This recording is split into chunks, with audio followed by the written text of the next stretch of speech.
Yeah, so in light of Spectrum ending the last half of the podcast, I mentioned my beef with Spectrum on the last, in the first part of this podcast. We're gonna go ahead and continue on with Thomas. He said some really dope things. You know, really enlightening things. It's cool to hear about what you guys are working on lately. You know, I think one of the things, like I said in the previous episode, is like how encouraging you are, and you're on a spiritual journey. Me myself, I'm a godly man, so I believe God gives us all gifts, and you know your gift is empowerment, is making people to feel better, encouraging people.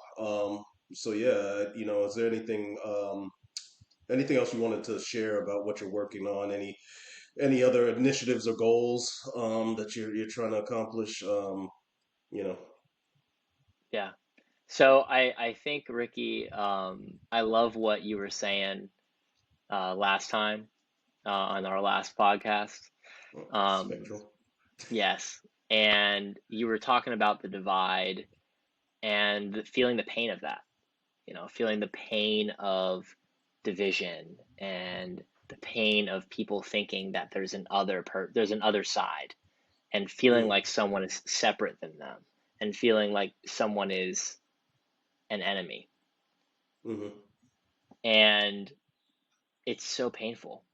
And I realize it's because the heart is closing. And when the heart closes, that's when suffering comes. Mm-hmm. So when someone, that's what I see. Like, I know some, like back in the day, I'd like watch these YouTube videos and I get all mad at think I'm so righteous, and I start to think about the other person as bad. I'd start to think Yeah. about them like they had bad intentions and they were out to get me, and they were, evil and wrong. And so then I started to dehumanize them. I started to think of them as less than, and me as superior, and my side is smarter and better and righteous. And Mm-hmm. dude, I tell you, it felt horrible. Like, I felt so much suffering from the experience of judging and rejecting and dehumanizing someone else. And I realized I got to a breaking point of like, I don't want to live like this anymore. It's not fun. It's not effective. I feel horrible. They don't like the more I feel this way about them, the more they're doing what I don't like. Like, it's just, it perpetuates the divide. It amplifies the divide. It gives them more of a reason to turn, instead of turning with me toward the promised land, turn toward me and against me. And I'm like, Mm-hmm. this is not going to work. This battle, Rick, is going to end. Like, we may win the Mm-hmm. battle, or we may think we win the war, but eventually the other side builds back up, and then it's just like this never-ending battle. And I don't want to play it. It doesn't feel useful. It doesn't feel effective. Like, I'm trying to create a sustainable, thriving path forward, not a never-ending zero-sum game. So I'm done trying to win. I'm done trying to convince myself that I'm better or smarter or more right than the other side. I'm done being on a side. I'm over it. I'm done. Mm-hmm. And when I think about it, if I actually want to solve these problems, if I actually want to create a world where everyone feels like they can move forward, where they feel like there's a place for them, where they feel excited about the future, complaining about someone else is not going to do it. It's actually like a waste of my brain. Like, look at this squishy thing, dude. Look at this squishy thing. It's in there. Like, how do I want to use it? Yeah. How do I want to use the brain? And I realize I'm tired of using it to perpetuate and convince and judge and all that draining stuff. I'm going to literally be the change, as Gandhi said. I'm going to embody who I want to be and how I want to Mm-hmm. feel. And that will liberate me. And it may just be a little more effective at liberating others and opening them up to being that way too. So I'm not here to project my worldview onto people. I'm not here to tell them what I think is right. I'm not here to create laws to make them do the things that I want to do and I believe in. I'm not here to Mm-hmm. do that. I'm here to embody my deepest cherished values. I'm here to embody who I truly am, returning to my authentic freaking nature. Just be Thomas. Be Thomas in his fullest truth, his biggest heart, his fullest expression, his deepest surrender, and most devotion to serving. I'm here to be that. I'm not always that at all, but when I am, it's pretty Mhm. awesome. I'm not always that, but I'm here to be that. And when I do, I begin to feel like maybe that divide isn't so powerful. I begin to feel like maybe that guy over there isn't so bad. I begin to feel like maybe there is hope for us. Like all of a sudden, all the things I think are around me begin to melt away. I don't know if you've ever experienced this. It's amazing. And then all of a sudden, Mhm. all my friends are kind of like that too. And all of a sudden, we start doing things that are inviting more people into that. So I love this quote. It's like, don't try to change the old system, build something new that's so incredible that the old one becomes obsolete. And to me, that always made the most sense. Instead of trying to look at people and being like, you need to change, love people better, Mhm. fish, like, no, I'm going to create an organization. I'm going to create a vibe. I'm going to create a group of people, and we're all going to do the thing. And it's going to be so magnetic and so powerful and so much fun and so exciting and so cool that other people are going to want to join. And then more people are going to want to join. And then even more people are going to want to join. And all of a sudden, the thing I once thought was impossible becomes the mainstream. And it's not through force or projection, it's through inspiration and magnetism. And it's through helping people be more of themselves. And that's what I think when I think about how do I want to use my brain and my life, Mhm. in the midst of turmoil and divisiveness and closed hearts and closed minds. I'm not going to try to understand it. I'm not going to try to change people. I'm just going to liberate myself, and then through that share myself as a gift to those in my life and beyond. No, that's awesome, and that's my thing with politics and why I just hate politics, and I'm not, a fan of either side. Is that's like kind of our biggest, divider at this point in time, and the it's crazy that people do, just to me, it's just like, man, you just have a different opinion on how the country should be ran and how, what economic model our country should be based around, and it's became, it's always been divisive, but it's way worse now, So, Ricky, what I'm hearing you say is like what you see that I see too Mhm. is government is just like a tool for society, and we Yeah. decide where we want this tool to play a role in our society or Hmm. not. The reason why this is happening, Ricky, is that the two parties have done a great marketing job of convincing us that our entire value system is dependent on the government and what they do. And Hmm. the government is just one tool, one layer of society. It's not our whole lives. So what they do is like, well, if you care about this, then you have to care about, this party, and you have to have these laws. And if you care about this, you have to have these laws in this party. So they've just done a really great marketing job at convincing us that our entire value system is rooted around them and the function they play. And that's just BS. Hmm. Like our values and our culture run so much deeper than government. So yeah, they just do great marketing, brother. Oh, it is. It is. It's a little bit of brainwashing as well, and that's the other thing I was going to mention is like I started comparing like our minds to like a YouTube feed, honestly, because whatever you're searching for, in YouTube is what's gonna the algorithm's gonna pop that into your Oh feed, yeah. and the more negative things that you're gonna have in your feed, and oh, this is happening, or oh, I don't like these people, so I'm gonna watch videos on them. Just desensitizes you to you know understanding those individuals and having love for them because, like you say, start dehumanizing them. So easy. It's such Um, a dangerous trap. and so that's what I was saying. Like our mind, like in my YouTube feed, I've tried to have like more things that are relative to help me grow and to learn and to be a better person rather than a negative story about a team I don't like or a negative story about a player that I may not he plays for a team I don't like or something like that. You know what I mean? Or just negativity in general. I just try and filter that out because I start looking at my YouTube feed as like my own brain and what I'm putting into it on a daily basis, which the two are the same thing, just in in different ways. But yeah, that's unfortunately so many people go down that rabbit hole of just filling their brain with all these negative things, and then that's why we are where we are right now, unfortunately. There's a short term payoff, you know. There's that little jolt of we got him, or yeah, yeah, screw like there's like this subtle ego, short term jolt of Hmm. excitement that comes with it.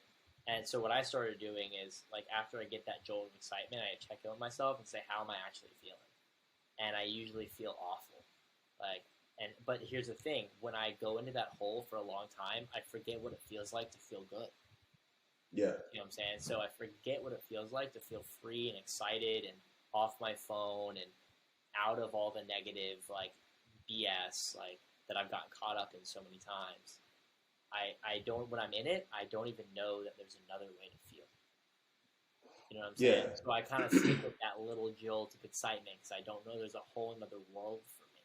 And then what's cool is when I get back into the world you're talking about, like positivity, belief, potential, Hmm. possibility in the air, and then I look at like a YouTube video, I almost can't even click it. I'm like, oh my god, I do not want to feel that way right now. I was driving home in the car, and I was like gonna freaking watch some political video or something, and I was like, I can't even do that. And it's funny because I actually got my parked and actually ended up watching some political video, but but that's the human in me, you know. Yeah. And but the thing is, I remember that feeling of I don't want to feel this way. I'm going to listen to this amazing meditation song. Like I'm in a flow. I don't want to break this Hmm. amazing flow. So it is possible to get out, and I think it's important just to Hmm. give someone a taste. You know, I always say like instead, I don't want to convince anyone of anything. You should be watching better YouTube videos. Give someone a Hmm. taste so they can experience it for themselves. They can embody it for themselves. They can feel it for themselves and choose if it did help them feel the way they want to feel. Like no convincing, just help them have an embodied experience so they can decide if it's true and useful for them. Well, I think the problem is too when you give somebody a taste, you almost become what you consume. You know what I mean? It's just like the food you eat. You kind of you become that person. You're gonna be healthy. You're gonna be obese. You're gonna be sickly. It's the same thing with what you consume as well. And unfortunately, same way food is addictive. This content and the negativity and everything's addictive. So, when you do try and give somebody that taste, they're so used to those emotions and those feelings that Yeah. come from, it's hard to break away. The grooves are deep. Yeah, the grooves are Yeah. deep in the brain. Um, and then so that's where ultimately I actually don't. I used to need other people around me to believe what I believe or do what I do, and I would like Hmm. try to get them to do it profusely. I probably did that to you back in the day a couple of times. You got to believe this, Ricky. You got to do this. Like, come on. I've given up so much um, of needing other people to believe what I believe, do what I do, think what I think, do follow through on the advice I give them. Like I don't Hmm. even give advice really until someone is really like coming to me for help. And I also like speak from a place of like this is just what I believe. This is what's worked for me. I don't speak in a way of like this is the ultimate truth. This is what you should do. Like I've just given up on all that and I just speak from my own Hmm. experience when called upon. And it's been so relieving that I actually don't need to worry about other people living another way. I don't have to let that affect me. I don't have to let that bring me down. I can stay potent. I can stay present. I can stay powerful here. And from that, serve when I'm called upon. Or maybe I'm having an impact I don't even realize. But I spent so much energy trying to change people to be like me. And really, Hmm. that's just because I was insecure and maybe doubting who I am and what I did believe in. So if I get validation that you believe it too, maybe I feel a little better. So it's been really awesome to just relax into who I am and let go of needing to change other people. No, that's awesome. Is there anything else you want to talk about your journey or any other epiphanies you kind of have had over the past few weeks, years? Mm. The last thing I'll say is that I've been through a few painful experiences recently. I Mm-hmm. got shingles. I got gallstones. Um, just a few, yeah, a few things that helped me realize two things. I think the first thing is just pure gratitude, like for being healthy, pure gratitude Yeah. for being able to hop on a call and not like have, my brain doesn't work and my body doesn't work and I just like lying down and um, just pure gratitude for vitality, um, being able to go to breakfast with you. You know, like that's something I could take for granted and be like, oh yeah, Ricky's just on my calendar, gonna go to breakfast. It's gonna be a little, we're gonna do our thing. It's not like that, especially now. It's like I'm alive. I love these trees I'm seeing. I get to see this amazing dude, a brother. We're gonna eat amazing. Bro, I couldn't eat for 2 weeks, dog. I Oh, lost really? like 30 something pounds. I thought I was like Wow. dying, bro. It was crazy. Yeah. And so all of it, just so much more gratitude. And then the second thing is that pain is the guru. Like pain is such a potent teacher. Like I learned so much just by listening to my body. Dude, I was, before it was alcohol abuse, 7, 8 years ago. Mm-hmm. Now it was food abuse, dude. I was eating Chipotle like 7 days a week, bro. Like who knows what they're putting in Mm-hmm. this stuff. Like I was eating really fast, and I'm still working on that. I was eating a lot, the gluttony. I was eating to Yeah. escape, and pain took me down and sat me down and said, "You're not moving until you fucking learn. You're not Yeah. moving until you turn and go in another direction. Like, listen to me. The body keeps the score." There's a book about that. So that's what I would say is just pain is not something to resist. I embrace as much as I can, as many layers of pain as possible, emotional, physical. Um, Pain is something that is a clue, and it's something that as Rumi talks about, welcome it in, sit it on the couch, be with it, learn from it. Like give it tea and crumpets, hang out with it until it's Yeah. ready to leave. Don't force it out either, because like it, dude, pain. And something I wrote in one of my most painful times was pain is doing work that's higher than my pay grade. So I don't have to Mm-hmm. understand what it's doing, but I trust that it's doing important shit, and I'm going to let it do Mm-hmm. its thing. So that's what I would say. Um, and just realizing like doing the hard thing makes everything easy. Turning toward discomfort often leads to liberation. The Stoics say the obstacle is the way, and Mm-hmm. it's like turning toward the darkness is where I can finally reach the end of the dark tunnel. And what's at the end of the dark tunnel? It's the light, The light. dude. Mm-hmm. It's the freaking light. But it takes walking through the dark tunnel. And this is stuff I try to avoid my whole life. When I grew up, I was in a lot of social situations of, oh no, it's all good, positive, everything's okay, nothing's dark, nothing's sad, no emotions, we're Mm-hmm. all happy here.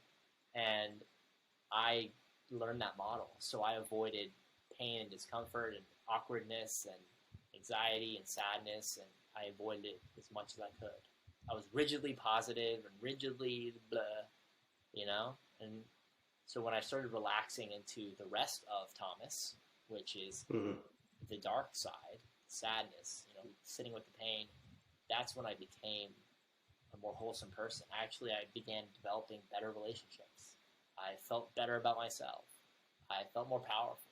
I started Yeah. increasing my impact on others by being a more wholesome human, light and dark as one.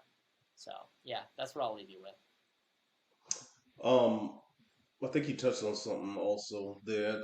Gratitude. That's something I've had to lean into a little bit, like waking up every morning, being just thankful. Like, man, I can actually stand on my 2 feet, no pain. My family's healthy. We're safe. One of the things I've thought about a lot is like going to my fridge and getting water. There's like a lot of people out there that they don't have a clean drinking clean source of water to drink from. You know what I mean? They're dying from the water they drink. I know. So, we really have to be thankful, and we're really blessed. And one of the things that happened to me a couple weeks ago is the typical roller coaster entrepreneurship. It was like wasn't anything crazy, but it was just like it was like a series of things that kind of made everything seem like a big thing. You know what I mean? And I went to bed like just kind of like not really looking forward to the next day and a conversation I was gonna have and something I was gonna have to do. So the funny thing is that I ended up having a dream, and this dream was like a kick in my ass, man. Like, so I had this dream that I was back at my old job, my previous job that I had before starting this company and really like going full fledged with it. And I was back in that space again where I felt like I was in, it was like those dreams that feel just real, like you're really there. And I was literally back in my office. My boss that kind of like didn't really listen to anything you had to say, didn't let you do anything. Basically, had you operating like a robot. His way or the highway was like leaning over me, watching me send an email, and I was just back there again with all of those emotions and those feelings. And it was that jolt I needed and that kick in the ass I needed to remind me like how blessed I am to be doing this. And I woke up that morning, I was like, the conversation I was gonna have, I was just like, it's just a conversation. What am I making a big deal? All these things that little things I made into one big thing. Like, why am I doing this? Like, I'm really blessed to be doing this, to be doing something I love, building something I enjoy building with people I enjoy building it with. And, you know, it was another lesson on gratitude and just being grateful for what you have. Because I could be back where I was, where I was not wanting to go into work. I had to drive and put on, dress up and, now I can just, I'm building my own culture. I'm building my own product. I'm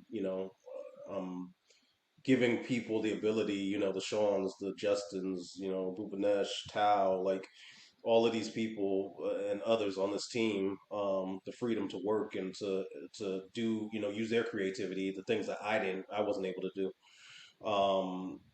And yeah, it was just that jolt I needed, man. I woke up feeling great, and it's just now I'm like even, I'm grateful even for some of these, some negative things that happen here and there, not which isn't, thank God, not a lot of things, but you can turn anybody turns the small and anybody turns their issue into a big thing. We all have like that kind of mountain that we build. You know what I mean?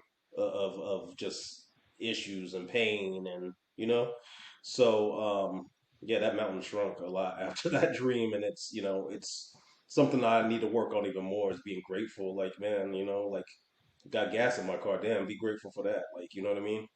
I love my car.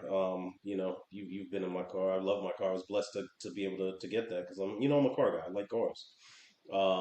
You do have I another really car. should be Same grateful. car? Hellcat. Yeah, you've The been in it. black, the black like Dodge something? Yeah, Dodge like a Hellcat, a Challenger Hellcat. Yeah, Yeah, yeah. Sick. it represents me. I feel like I have a vehicle that represents me and who I am and everything. So yeah, I'm just blessed, man, and I need to stop dwelling on these small things and just be happy about where I am in life and my health and there's small things that we all take for granted every day. Ricky, that's just absolutely beautiful. And I love the revelation you had in the midst of pain. Hmm. Pain is such a teacher. And you know what I realized with gratitude and like problems? Like, if I have three problems going on in my life, I think it's like the end of the world. Oh my God, there are three different things spiraling out of control, right? It's like, oh my God, I can barely keep it. One, okay. Two, three different things. Oh my God, my life, it's crazy. Yeah. But what I'm not realizing is that there are probably like 3 million things going right in my life. Yes. You know what I'm Hmm. saying? Like probably more than 3 million. When I think about the systems in my Yeah. body that are Exactly. the Yeah. immune system, the nervous Yeah. system, the you name it, the blood flow, my heart's pumping, it's all working, my brain works, I can speak words. I could go on forever. There are a million things going right, but all the Yes. brain focuses on are the couple things going wrong. And I think that's a survival mechanism. It's an instinct Yes. to like optimize so I'm in a safe and secure environment, Mm-hmm. so my being can unfold to its fullest. And I honor where that comes from, and I see the potency of gratitude. And the thing I would tell you, Ricky, and it's this guy David Dida wrote this book called The Way to the Superior Man. And it's not saying men are superior; it's just helping men like be a superior version of themselves. So Yeah. it's Yeah. there. Understood. What he talks about is to not resist things. Like, I'm not going to resist my problems. I'm not going to be like, I need to think positive. I need to be grateful. I need to be grateful. I can't think of these things. So the resistant energy is actually really tough and energetically draining. So he's like, don't resist these problems and don't resist, the negative feelings around it. Don't try to be like, no, I'm just grateful and I'm good. Like, don't do that. He's like, just focus more on this. Like, that will still be there. It'll still be in the background. Just focus more on the gratitude. Instead of resisting the problems, focus more on the gratitude. And I realized that's what I did with alcohol. So with alcohol, I didn't like quit alcohol for 6 months. And the whole time I'm like, this is so hard. Oh my God. Like, I want to drink so bad, like whatever. I found something that I cared about and valued more than alcohol. And because I cared about it more, I focused on it. So this whole time for 7 years, I've been thinking that I've had no desire to drink. This whole time I thought I didn't have any desire to drink. The truth is, there is a desire to drink. It's just so small in comparison to my desire for clarity and purpose and meaning and intimacy and being fully expressed. Like, I'm so much more obsessed with that desire than the desire to get drunk and eat a lot of pizza and go on a crazy adventure and like jump in the reflection pond at UCF or whatever. You know what I mean? Like, I just care about that way more. So because I know the people who are like, yeah, I quit drinking for a month. It's so hard. I'm like, you're screwed. Like, because the key is to find something. What I realized is I found something I cared about more. Entrepreneurship was something I cared about more. So alcohol was getting in the way of that. So I was like, why would I drink if it's going to take me away from the thing I want more? So that's what I would say about that. Yeah, no, something we all need to practice. Everybody, I mean, I don't think you can have too much gratitude. I mean, it's just you read it in every book. It's everybody, successful person. No, I was grateful, and the more grateful you are for the things you have, that's how more abundance happens. How you get more things because you're so appreciative of those things, and even like you said, health. That it works out that you get more of that. You get more abundance of these things that you're thankful for and grateful for. So definitely Totally. something I need to work on. Totally. I kind of want to close out with this. We obviously about what we've been building, what we've been working on. You know about my vision, my dream. We've been slowly rolling it out to everybody, to our community. Alex has kind of probably told you that we're building a community, we're building, a movement here. What are your thoughts on what we're working on, what we're building, and everything I've shared with you? Well, I think the first thing is our visions are actually very aligned. Hmm. Because I know a big part of your vision is like a world where people aren't limited, like they're limitless. Their potential is Yes. being fulfilled, right? That's the Hmm. core of everything. And your tools that you're building and that you're patenting and creating, your technology, essentially are just vehicles. It's the how for people to become limitless and reach their potential and have nothing get in the way of that. So, you call it limitless and reaching their potential, and I call it liberation. Hmm. Like, it's liberation, limitlessness. I think it's two sides of the same coin.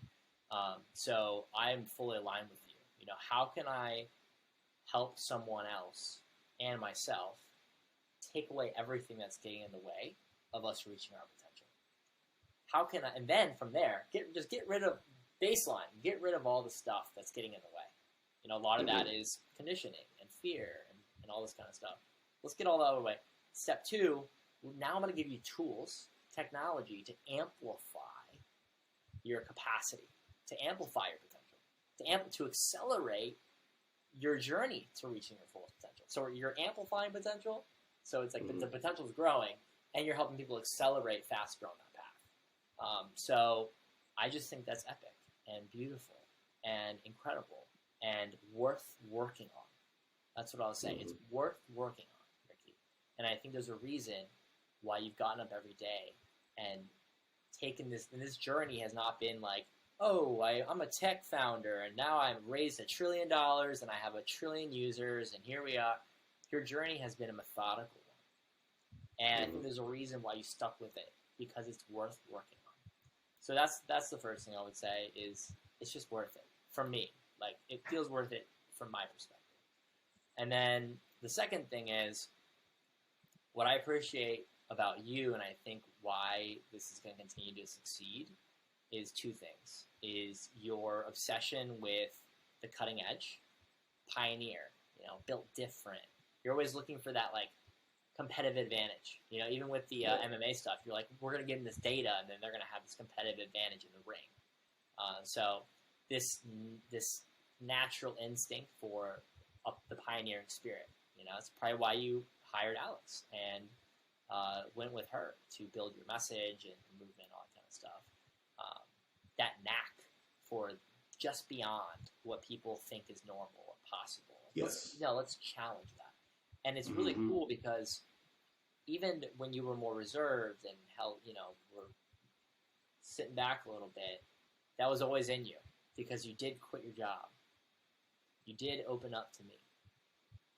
You did open up to this team. Like, you have it. It's always been there. You've always talked about it. So what I like is it was an ember. And that ember has then became a flame, and that flame is now becoming a fire. And everyone on your team is feeling it too. And then the second thing I think is your heart and your natural care for other human beings. So you care about people, dude. You text me about, and you ask me about my family more than anyone I know. You know what I'm saying? No one asks me about my family more than you. Yeah. I'm always like, if he's texting me, he cares more about my dad than me. You know what I'm saying? Like, this is man. and I'm kidding. Like, I'm so grateful for that. Your natural care for people and your care for me. Even when I like go off and travel and don't hit you up for a while, you hit me up. You'll hit me up twice. If you need to, and that means a lot to me that your heart stays open. And look at the people around you, dude. Like, you attract loving, caring people. They feel loved by you. You're focused on a movement, a community, on impact, on making sure that you're building a culture that isn't like that one in the old office. Why do you care about that? Because you care about people. And where does that come from? An open heart. So I think you got the skills to pay the bills, brother. And I'm excited for you. And I really my question is, and maybe this is rhetorical or maybe it isn't, but how can I play a role in your journey, in this movement? So just let me know, feel into it. Beyond, our family check-ins and our first watch conversations and this kind of stuff. So. No, I appreciate it. And you touched on something as well, and that's why I think we're doing what we're doing is that I didn't come from the typical tech background. So, I don't know what a limit is, to be honest. When you're building something, you kind of know what's possible, what's not.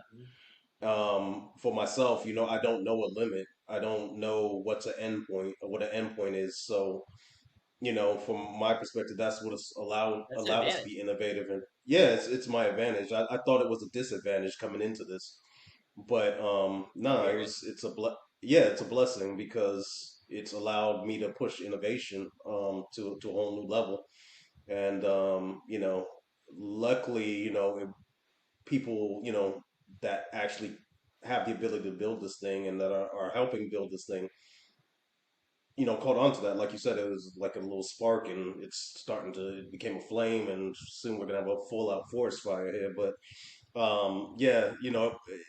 everybody bought into it. You know what I mean? And even though it's super cutting edge, and we're still figuring out a few things here and there, we're gonna disrupt this industry. We're gonna change the world through this technology. And yeah, my what I thought was a limitation, as we said, has been what's driven this whole thing. And the other side of that as well is I think with consumers, like I'm just a cool dude. Like I'm a cool laid back. You know me, I'm laid back, really caring person, loyal. And I want that to come across to our consumers, to our product, to our community, to our movement. Yeah. And I'm that dude that's I'm me, I'm rocking my Jordans and my my hat, and he put on a hat in honor of me for this podcast. But yeah, I think that's my advantage as well. I'm like the podcast says, built different. We're building a different. The product's built different. I'm built different. Um, you know, I think that we're gonna have an amazing community of people, and once we roll this technology out, people are gonna see like this isn't just your typical tech guy that knew how to build something and said, "Hey, I can make money off of this." This was a dream. This was a vision. This was a passion. All from somebody that didn't even know if it was possible in the first place. I thought I was out of my damn mind. You know what I mean when I first thought this up. But You yeah, were that's my though. You were advantage. out of your mind. I Like the still mind, am. it was way beyond the mind. It was way beyond. Yeah, Yeah. yeah. Well, I just built different. So what I'm hearing is by you embracing who you truly are, you realize that you are built different. Full authenticity, right? You're a Hmm. chill dude. You wear the snapbacks. Like this is who you are. You don't know technology. That's one thing. So because you're embodying how you are built different, you are Hmm. creating something that is built different. You are creating something that is standing out from the crowd. You are creating something that is different than the mainstream. So it started here, realizing that you're built different and everyone's Hmm. built different, and then going to creating a product and a movement that's built different. So the key is, and you thought what was different about you was a disadvantage. Turns out it was an advantage. So that's the Yes. question I would ask everyone, anyone who watches this: is what is the thing that you think of that's true about you that you think is a disadvantage, but is actually just what helps you be built different? And then how Hmm. could that actually be the key to building something different than everything else that exists that no one freaking wants anymore? Because the world's yearning for something that's built different. And you've seen this thing, so it's definitely built different. It's built different. Um, it's built different. So It is. with with that being said, Thomas, I don't know if you had any final words, any final thoughts. I guess I would love for you to share with everybody where they can find you, how to get in touch with you, how they can see what you're building. Uh, I would say either Thomas Waterman on Facebook or go to sacredcity.co to explore our movement that's built different. And the last thing is Instagram. Thomas is human. Yeah, and with that being said, anybody that wants to subscribe to Thomas, follow him, and we're building our community here. We appreciate anybody that listens to this. You know, not being a technologist as well, I think and just seeing how this thing is being built and all the steps that need to take place that are taking place to get this where it needs to be. It will when we roll this thing out, it's going to make me appreciative of every customer. So just like I'm appreciative of everybody that listens to this podcast, anybody that utilizes the technology and joins our community, man, I'm forever thankful to you as well. So with that being said, we wanted to wrap this up, and Raul's in the background getting everything together. I'm always thankful for him as well. And with that being said, hopefully, Thomas, we'll see you again on here and we can have a cool conversation again. I love that. All right, so with that being said, thank you again for joining the Built Different podcast, and we will see you guys again.